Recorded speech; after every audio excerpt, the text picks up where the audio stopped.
Right, welcome everybody. This is second installment of these videos that we plan to do every time we put out a meaningful update regarding our drill program. We just announced results from holes 3 and 4. We also put out a broader update on all the holes that have been completed. Assays pending on those, but we are on hole number 10 right now. It's quite deep. We're pushing this as far as we can go. We just raised extra capital a few weeks ago in order to accomplish this. Thank you to all our new investors, everyone who supported us, and apologies for those who wanted to get in that round but couldn't. It was in high demand, which is a good thing for everyone. So yeah, I'll just dive right into this. You guys will see the intercepts that we reported this morning. I'll start with Steve. So Steve has been logging these holes, RC chips under a microscope. It's what he's very good at. And Steve, when you were logging 3 and 4, and especially 4, I remember you called me up and you were pretty giddy and excited because this was something that caught your attention because you hadn't seen it at Toiyabe yet. So why don't you just go through what you were seeing at 4? This was pre-assay, so we didn't know what was in there yet. But what had you excited about this hole, and how does that kind of um, vector into what we're thinking in terms of next places to go in this very big campfire target complex we have? Yeah, I remember the phone call really well, Colin, because yeah, I was excited. There were really three things that got me excited about what we drilled in hole four. First is again, we're seeing vertically extensive decalcification in the lower plate carbonate section, and decalcification is driving out that the calcite, and that is a direct reflection of the Carlin-type gold system that we're pursuing at Toiyabe Hills. Secondly, is that we were starting to see an increase in quartz stringers and quartz veins, which is something that I know in talking to Rob, we're always kind of looking for those silica pods because those are usually really instructive in terms of strength of system. And then lastly is that we were seeing what I've interpreted as a blind thrust. These features are typically they host alteration. The one that we saw in hole four certainly did. We're seeing deep oxidation within that thrust zone, and these thrusts are actually quite common within the greater Cortez district, and they are features that you like to track because a lot of times they can help vector you into gold. And I'd say lastly, Colin, and what we discussed on our phone call was that it seems as though the strength of the system, when you go from holes 1 and 2, which we reported a few weeks back, when you go north of holes 1 and 2, it seems the vector is to the north and northeast in terms of strength of system and increase in system. So pretty positive from what we were seeing in the hole four. Yeah, and I think that's a good segue. Um, to bring it over to Kelly. Kelly, obviously you've had a lot of experience guiding greenfield projects more on the major side of things, and we've tried to structure this first phase of drilling to be basically exactly what a major would go out and do, right?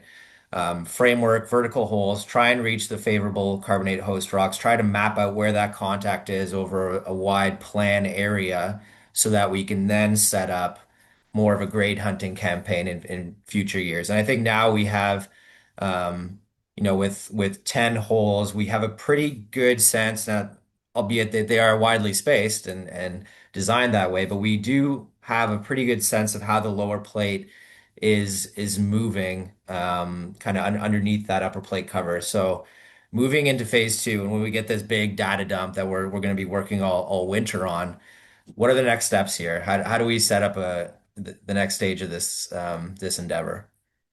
Yeah, the next steps are becoming crystal clear. And, just to put this O4 intercept into context, there's a hell of a lot of lower plate rock in the Cortez district.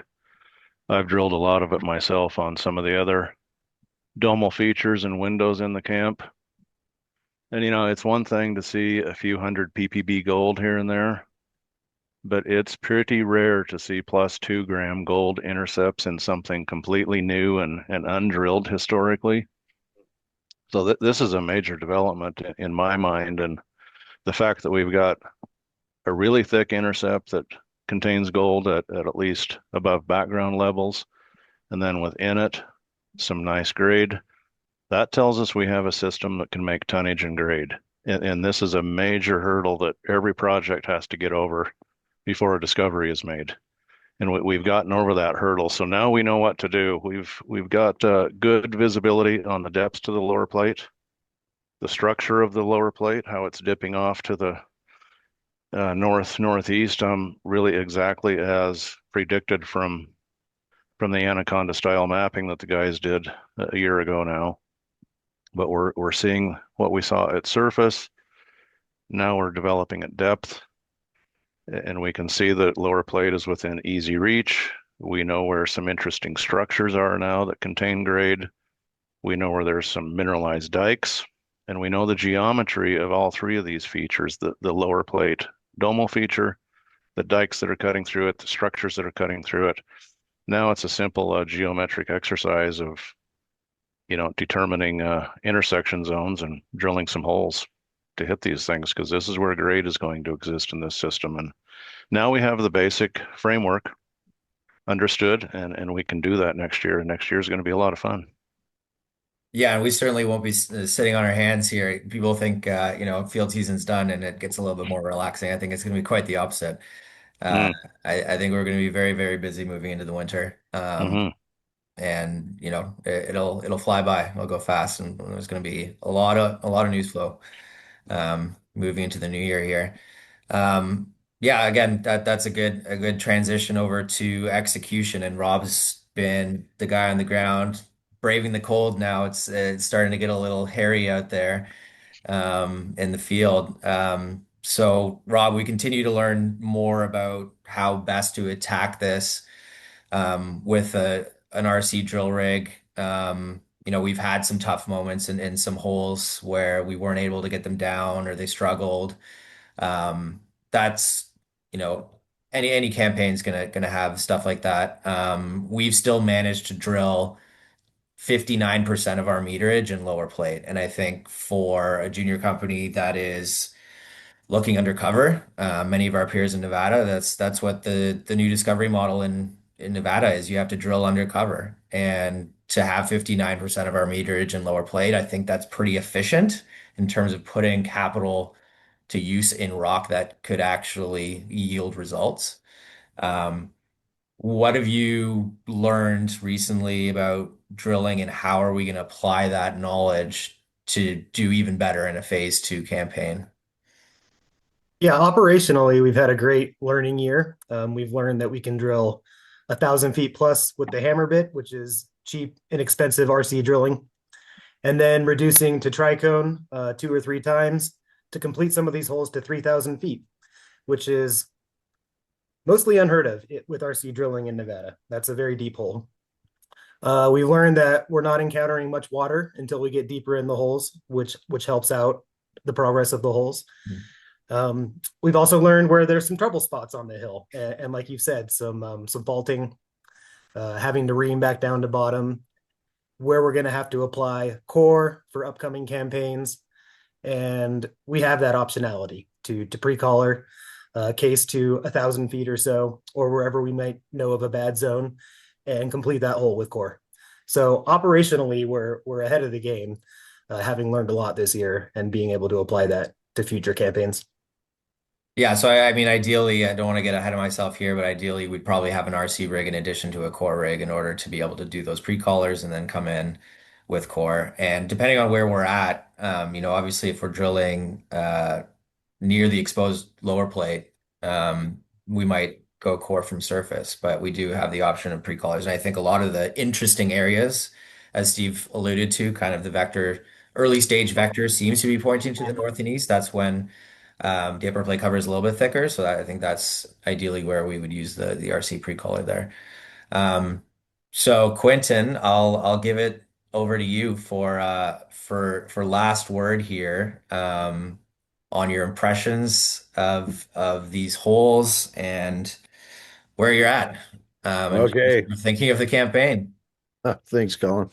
Look, as a first pass, this is an exceptional outcome. We only have assays, bear in mind, for, up through hole 4 now, but to see gold like this, it really does constitute a new discovery in Nevada. This is exciting stuff.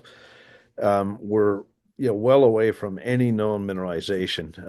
Toiyabe mine's well off to the west. Of course, you got the main Cortez area, the Cortez Hills area, and so forth to the northeast from here. But it's a long ways to either one of those. So this is a new area. It's an unexplored area. To see multi-gram gold pop out of an early stage drill campaign is very exciting.